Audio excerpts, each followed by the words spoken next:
दोस्तों, 3 राज्यों में चुनाव और कांग्रेस दोनों शांति से निपट गए। सही है, भाजपा की चुनावी रणनीति, पीएम मोदी का जादू और मध्य प्रदेश में मुख्यमंत्री शिवराज सिंह चौहान के लाड ने करतब दिखाए और कांग्रेस का सुपड़ा साफ हो गया।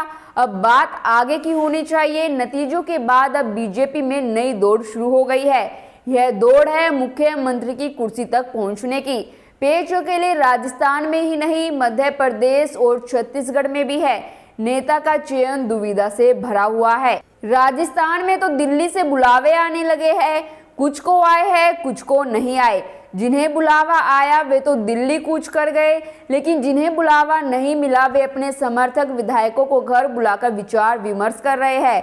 हो सकता है एक दूसरे को जीत की बधाई दे रहे हो। बीजेपी के इन तीनों ही राज्यों में पुराने और अनुभवी चेहरे हैं, लेकिन सवाल ये है कि बीजेपी पुरानों पर भरोसा जताएगी या फिर नए चेहरों को सामने लाएगी। नमस्कार दोस्तों, मैं हिमांशी कश्यप आपके साथ। आप देख रहे हैं जनता की आवाज। आगे बढ़ने से पहले इस वीडियो को लाइक करें, शेयर करें और अगर पहली बार जनता की आवाज न्यूज चैनल को देख रहे हैं तो चैनल को सब्सक्राइब भी करें और घंटी जरूर बजाएं, चैनल की भी और सरकार की भी। आज की नेशनल मीडिया के मुकाबले में जनता का साथ दीजिए और उसकी ताकत बनिए, जनता की आवाज बनिए और हो सके तो इसके लिए चैनल को ज्वाइन भी करें। दोस्तों, राजस्थान में रिवाज कायम रखते हुए बीजेपी ने जीत दर्ज की है। यहाँ पर पूर्व मुख्यमंत्री वसुंधरा राजे साल 2003 से ही बीजेपी का चेहरा रही है, लेकिन इस चुनाव में बीजेपी ने किसी को चेहरा नहीं बनाया। क्या वसुंधरा को सीएम बनाया जाएगा? वैसे पिछले 5 साल में केंद्रीय नेतृत्व के साथ उनकी जो खींचतान रही है उससे इसकी संभावना कम जरूर लगती है।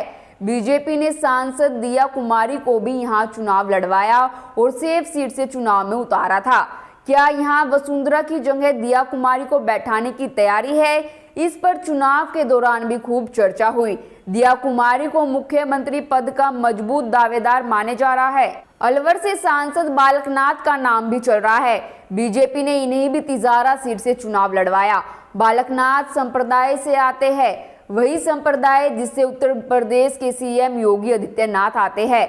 बालकनाथ रोहतक के बाबा मस्तान मठ के महंत है और उन्हें राजस्थान का योगी भी कहा जाता है। वैसे मुख्यमंत्री पद के दावेदारों की यहाँ कोई कमी नहीं है। प्रदेश अध्यक्ष सीपी जोशी से लेकर केंद्रीय मंत्री गजेंद्र सिंह शेखावत, अर्जुन मेघवाल से लेकर किरोनी लाल मीणा तक के नाम चर्चा में है। हालांकि बीजेपी में मजाक ये भी कहा जाता है कि जिसका नाम चला समझो उसका नाम कटा। दोस्तों, शिवराज सिंह ने टफ पिच पर जगह बनाई और बीजेपी ने मध्य प्रदेश में प्रचंड जीत दर्ज की। हालांकि बीजेपी ने चुनाव प्रधानमंत्री मोदी के नाम पर लड़ा था। ऐसे में यह बड़ा सवाल है कि जब शिवराज के नाम पर चुनाव नहीं लड़ा गया तो क्या बीजेपी उन्हें मुख्यमंत्री बनाएगी? अगर बीजेपी ने असम का मॉडल फॉलो किया तो यह मामा के लिए झटका हो सकता है। बीजेपी अगर बहुमत के आंकड़े के आसपास ही होती तो शिवराज के सीएम बनने की ज्यादा संभावना होती, लेकिन इस प्रचंड बहुमत के साथ बीजेपी के पास प्रयोग करने का पूरा मौका है। क्या बीजेपी लोकसभा चुनाव से पहले प्रयोग करेगी? ये बड़ा सवाल है। मुख्यमंत्री बनने के लिए केंद्रीय मंत्री ज्योतिरादित्य सिंधिया का नाम भी चल रहा है।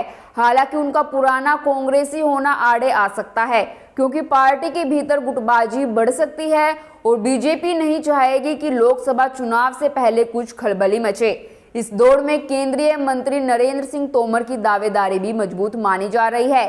चर्चा में कैलाश विजयवर्गीय से लेकर प्रदेश अध्यक्ष वीडी शर्मा का नाम भी है। ओबीसी नेता के तौर पर प्रहलाद पटेल से लेकर आदिवासी नेता फग्गन सिंह कुलस्ते का नाम भी लिया जा रहा है। हालांकि बीजेपी ने कई मौकों पर दिखाया कि वे ऐसे नाम को सामने लाती है जिसकी कहीं चर्चा ही नहीं हो रही होती।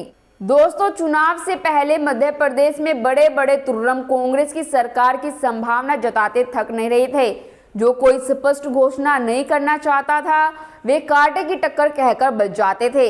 इस कांटे की टक्कर का बड़ा अच्छा जवाब दिया था मुख्यमंत्री शिवराज सिंह ने। उन्होंने कहा था कि कोई कांटे की टक्कर नहीं है, कांटा तो निकाल दिया है लाडली बहनों ने। सचमुच इतनी करारी मात दी कि कांग्रेस और उसके नेता कमलनाथ के पास मुंह छिपाने की जगह भी नहीं छोड़ी गई। इसलिए शिवराज की सरकार का दावा तो बनता है। ऐसा हुआ तो शिवराज 5वीं बार मध्य प्रदेश के मुख्यमंत्री बनेंगे। छत्तीसगढ़ में भी बीजेपी ने प्रधानमंत्री नरेंद्र मोदी के नाम पर ही चुनाव लड़ा और जीत का श्रेय भी मोदी और मोदी की गारंटी को ही जा रहा है।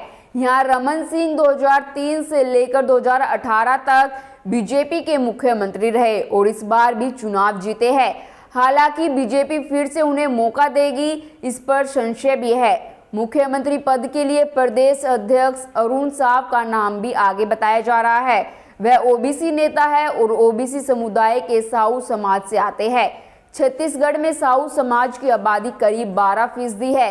केंद्रीय राज्य मंत्री रेणुका सिंह के नाम की भी चर्चा चल रही है।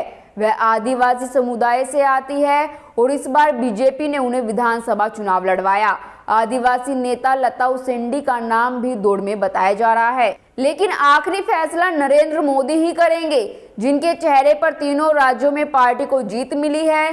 क्योंकि फैसला दिल्ली से ही होना है, इसलिए परिपाटी की मानी जाए तो सारे कयास धरे के धरे रह जाएंगे।